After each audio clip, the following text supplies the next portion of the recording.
សួស្តីអ្នកគ្នាមកជួយជាមួយខ្ញុំម្ដងទៀតហើយពីអាស្រា MC ហើយនេះគឺជាសន្លប់ទី2នៃការសាងសង់នៃវត្តរបស់យើងហ្នឹងណាហើយកន្លែងដំបូងហ្នឹងគឺខ្ញុំធ្វើឆ្អឹងវាសិនមកនឹងយើងដាក់ដំបូងព្រោះយើងខ្លាចថាខុសតែកន្លែងដំបូងនេះធ្វើខុសពីសារទៀតពេលខ្ញុំមើលនៅសារទៀតទៅគាត់ថាអូដំបូងនេះខ្លីពេកទៅខ្ញុំចំណាំប្រិចខាងក្រោមនឹងឲ្យធំតិចទៅហើយចំដត្រនឹងទៅវាកពស់វាគឺមួយប្លុកគឺអាចធ្វើឲ្យមានពីប្លុកនេះខុសអាហ្នឹងពេលខ្ញុំធ្វើខុសព្រោះហើយខ្ញុំក៏បានចំដាំកាយវាខាងគៀនមកតិចហើយក៏ត្រូវវិញទៅក៏យកតាមហ្នឹងទៅហើយនេះពេលធ្វើជារៀងគឺយើងមកធ្វើជារៀងទៀត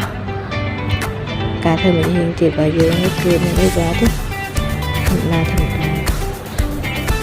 ការធ្វើជារៀងទៀតរបស់យើងស្រួលពេក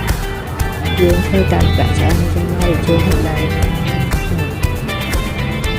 ប៉ះពួយហើយវីដេអូខ្ញុំនេះរៀងខ្លីដែរអញ្ចឹងអ្នកទស្សនានេះគឺពិបាកទៅដែរព្រោះខ្ញុំកាត់តរៀងខ្លីៗខ្ញុំខ្ជិលកាត់ទៅហើយអ្នកអរគ្នាមើលទៅយើងយូរអញ្ចឹងយើងប្រឡងយើងចប់ហើយអរគុណ